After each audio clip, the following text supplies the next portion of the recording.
Hello guys, আশা করি আপনারা সব ভালো আছেন আলহামদুলিল্লাহ। সো আমি আছি এখন সুপার ড্রাগো এন্ড সুপার ড্রাগো খেনে আইছি আপনার বই নকলে ভালো করে জানো তার মেকআপ ওখানে মিলে আর বিভিন্ন ধরনের কসমেটিক্স আরো মানে বডি ফেস সবটা মিলে। সো আমি দেখলাম ঘুরাইলাম এন্ড আজকে আমার শখীরে লই আইছি ঘুম থেকে উঠিয়া তাই কইরা তাই মেকআপ আইটেম কিছু তাই দেওয়া লাগে। তো কইলাম কেতে লোক চলো ইয়া দেখলাম আর ও দেখো একটা একটু লগিয়া পেইন ওর দেয় আমরা যারা কাম করি তো পেইন করে পেইন ওর দায়িত্ব ইউজ করতে পারবা এন্ড হয়তো একটা ভিডিও করিলাই এই সাইটে দেখতে পারা হিউজ মেকআপ। আমি জানি না অত দাম হইব করে আমি জানি না, আমার কোনো আইডিয়া নাই মেকআপর, বাট আমি আহি আইতা দেখি ও মাই গড দেখো কতটা লইছি এন্ড তা আইটেম এটার দামও তো বেশি। ও মাই গড আরো একটা আছে হুদা বিউটি, হিদা বলে আরো এক্সপেন্সিভ, অত দাম কিতা আমি জানি না। ছোট ছোট একটা জানি 35 পাউন্ড 40 পাউন্ড ইটা কিতা। সো যাই হোক আমি তাইনটা কইলাম ওকে দিমুনে ও তাইন লইরা চয়েস করা। আমি কইছি তুমি তোমার চয়েস করো। তাইন পালাইলা সপ্তাহ দেখা চয়েস করিয়া লইছুন দেখতে পারো আমার হাতও আছে বাস্কেট এন্ড ফাইনালি আমি পে করাতে যাইব। সো পে করাত গিয়া এখান হয়ে গেছে আর একটা কাণ্ড। ওই দেখতে পারো এখান হইল গিয়া আমরা যে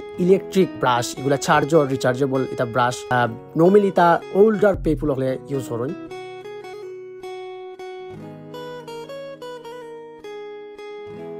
ফাইনালি গেলাম কি পে করাত। তো পে করাত গিয়ে কেন হয়ে গেছে আর একটা কাণ্ড। আমি একটা লোকে বাই ওয়ান গেট ওয়ান একটা কিনলে একটা ফ্রি, বাট দেখা যায় বাদে তারা চার্জ করে। আমি একটা ক্যান্সেল করছি, তারপরে ওই কেন কত বাক্কা অ্যামাউন্ট হয়ে গেছে প্রায় 150 পাউন্ড। আর কোনো মাত নাই সোজা গরো।